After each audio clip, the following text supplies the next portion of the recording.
Hello বন্ধুরা, welcome back to my channel.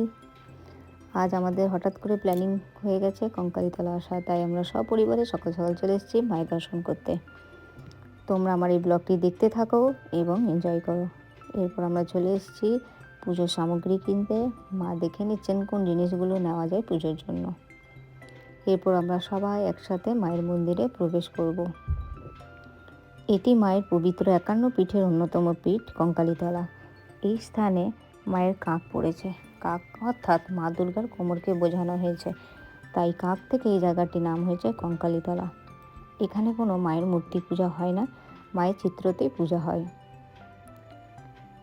এখন মায়ের পূজা হয়ে গেছে, পাশেই একটি কুণ্ড আছে, সেখানে আমরা চলে যাব। আমাদের পুজো হয়ে গেছে। এটি বোলপুরের প্রচণ্ড একটি প্রসিদ্ধ স্থান। তোমরা চাইলে এই স্থানটি ভিজিট করতে পারো। খুবই সুন্দর একটি জায়গা। এরপর আমরা চলে যাব মায়ের আসল কুণ্ডর মধ্যে।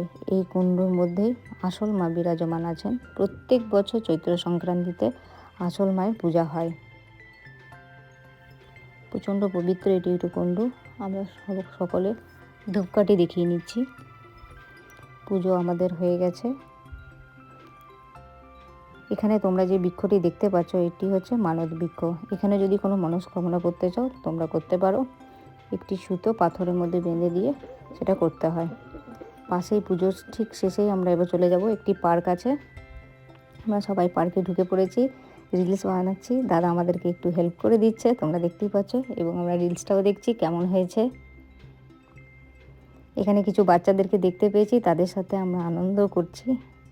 তাদেরকে খেলার জন্য আমরা ডাকছি,